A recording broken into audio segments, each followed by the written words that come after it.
L'homme, mort 3 jours plus tôt, rentre soudain à la maison. Sa femme Ria s'effondre, inerte, sur sa chaise. Son cousin Karan, paniqué, se cache derrière le canapé. Mais quand Karan n'a vu aucune blessure sur le corps de Vian, il a compris que ce n'était pas son cousin Arav. 3 jours plus tôt, Karan et Ria avaient jeté Arav dans un ravin de plusieurs milliers de pieds de haut pour s'emparer de ses parts dans le groupe. Après une chute d'une telle hauteur, il n'aurait pas dû être juste blessé. Son corps entier n'aurait même pas dû être retrouvé. Ils ignoraient qu'il s'agissait de Vian, le frère jumeau d'Arav. En fait, 3 jours plus tôt, Vian, qui était à l'étranger, a reçu une lettre secrète de son frère Arav. La lettre disait que sa femme, Ria, avait tenté de le tuer pendant son sommeil. Arav avait spécifiquement écrit que si quelque chose lui arrivait, Vian devait rentrer à la maison en usurpant son identité afin de pouvoir recueillir des preuves contre le père de son oncle Karan, qui avait tué leurs parents.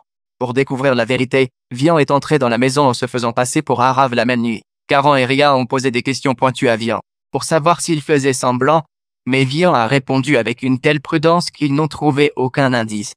Ria a donc secrètement pris les cheveux de Vian pour un test ADN, afin de révéler son secret lors de la réunion des actionnaires du lendemain. Dès leur départ, Vian a allumé l'ordinateur d'Arav et a regardé la vidéosurveillance. En tenant compte du moment où Arav est tombé de la falaise, il a été convaincu qu'une voiture l'avait emmené sur la montagne. Il a donc visionné les images des dashcams des voitures de la maison et a trouvé des preuves. Il a vu que Karan et Ria avaient tué Arav ensemble. Il a tremblé de rage.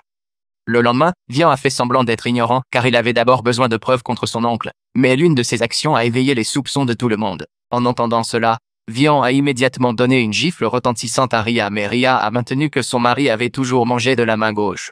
En entendant cela, Vian a levé la main gauche et a dit « Veux-tu toujours essayer ?» Puis il a retiré le bandage de sa main gauche et s'est assis normalement. Ria ne s'était jamais sentie aussi humiliée.